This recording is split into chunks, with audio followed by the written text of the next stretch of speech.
Élection régionale 2015 à vivre sur RCI. RCI, c'est toute l'info. Merci de votre fidélité. Richard Garnier vous propose, en 36 minutes, les interviews croisées des membres des deux listes, qui se disputent, au deuxième tour ce dimanche 13 décembre 2015, l'élection régionale en Guadeloupe.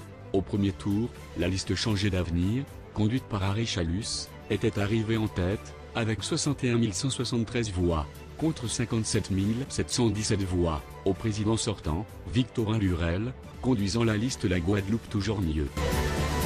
Les premiers mots sont de remercier tous les Guadeloupéens, les Iliens qui m'ont fait confiance, la population dans toutes les communes de la Guadeloupe. Et je souhaiterais que pour dimanche, qu'on puisse être encore plus mobilisés pour pouvoir gagner cette élection et donner vraiment une nouvelle opportunité à la Guadeloupe. Alors je vois qu'aujourd'hui, que certains commencent à convoquer leur personnel, faire la pression sur les contrats d'avenir. Je dis que c'est triste cela. Non.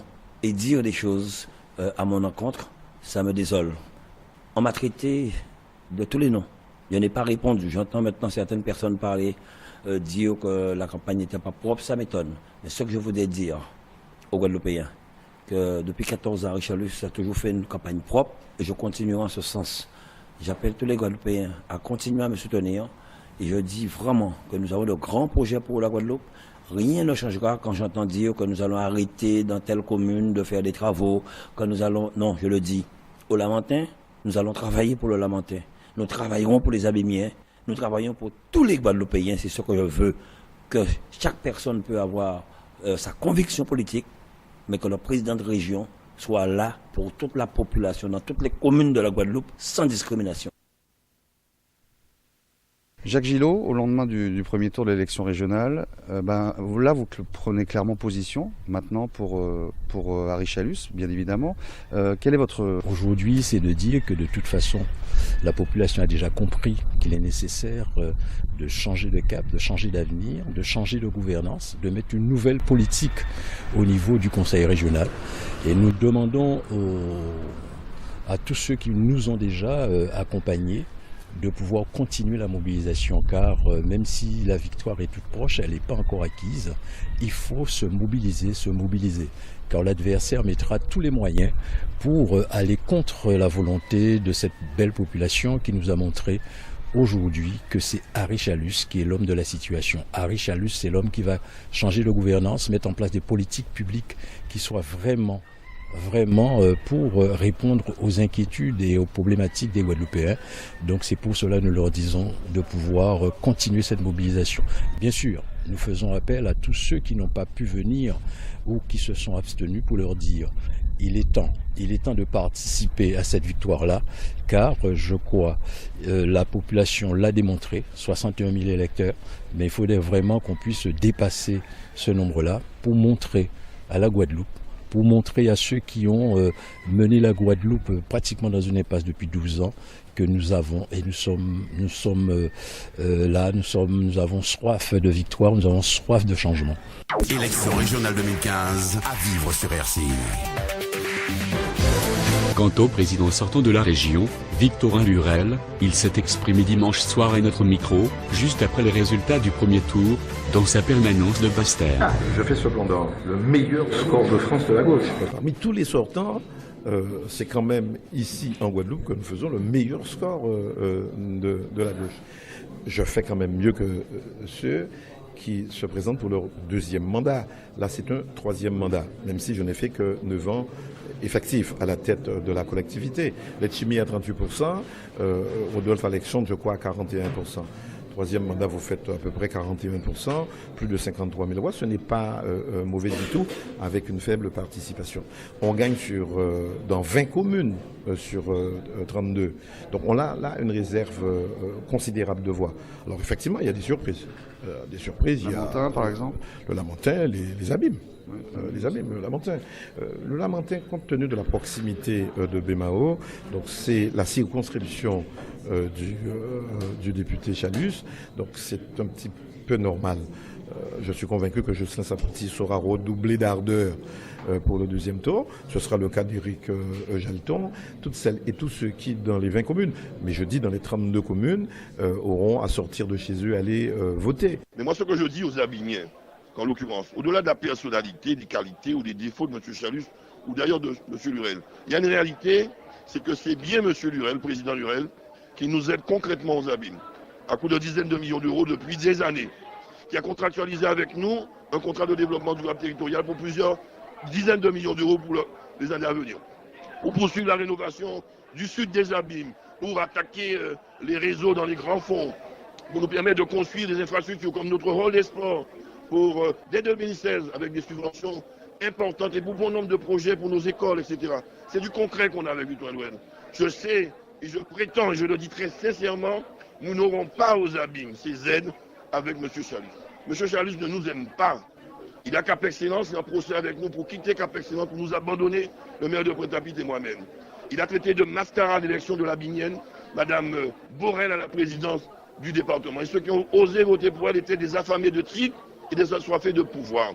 M. Chalus n'aime pas la ville des Abîmes, il n'aime pas le maire des Abîmes, il n'aime pas les élus des Abîmes. Nous souffrirons, nous Abimiens, sous une présidence Chalus. Alors je lance un cri solennel aux Abimiens, aux Abimiennes, de voter dans l'intérêt de leur commune, de leurs enfants, du développement que nous avons déjà amorcé, qui est en expansion aux Abîmes et qu'on ne peut pas freiner parce que nous aurions fait le mauvais choix pour la présidence de la région. Alors je laisse aux Abimiens, aux gens de la frappe, à tous ceux qui nous ont soutenus au premier tour, à tous ceux qui sont peut-être restés chez eux dans l'expectative, etc., de se mobiliser de ce homme pour aider, sauver la ville des Abîmes et aider son maire. Parce que nous avons besoin de Victoire. Nous avons besoin d'une région bienveillante vis-à-vis de nous. M. Chalus ne nous aime pas. Il n'aidera pas la ville des Abîmes. Alors faites le choix de la ville des Abîmes. Aidez-moi, aidez le maire des Abîmes. Personnel d'Henri Chalus. Mais je dis, moi, encore une fois, aux Abimiens, qu'au-delà de la personnalité des hommes, on peut discuter sous celle de Chalus ou de Lurel, que concrètement, c'est Lurel qui nous aide et qui a contractualisé avec nous pour nous aider encore. Et on est obligé de municipaliser des élections puisque le C2DT, c'est un contrat ville-région.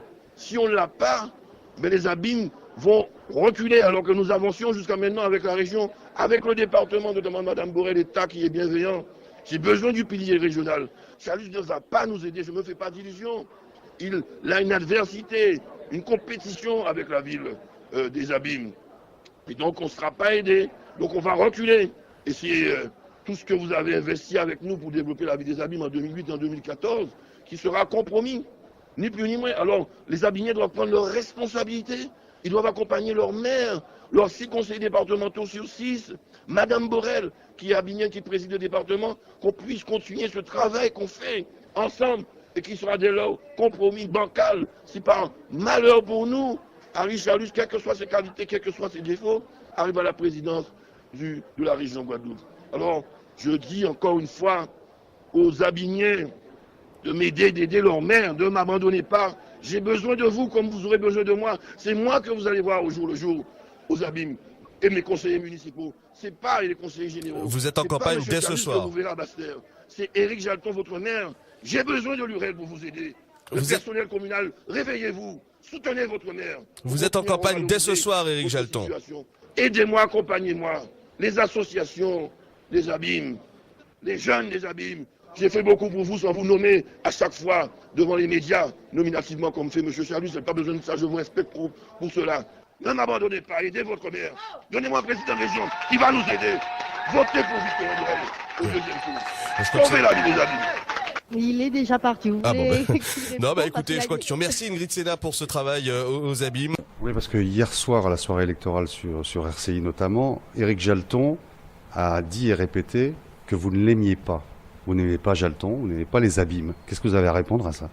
Depuis le début de la campagne, vous ne m'avez jamais entendu parler d'Éric Jalton.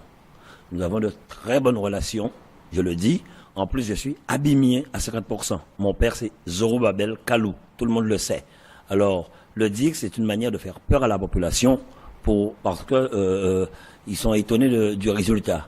Mais je dis à cette population, vous connaissez Henri Chalus, ce que j'ai fait à Bemao, que ce soit pour la majorité que ce soit avec l'opposition, nous avons toujours travaillé de concert dans l'intérêt de la population et que je travaillerai pour toutes les populations de la Guadeloupe, quel que soit le bord politique de leur maire.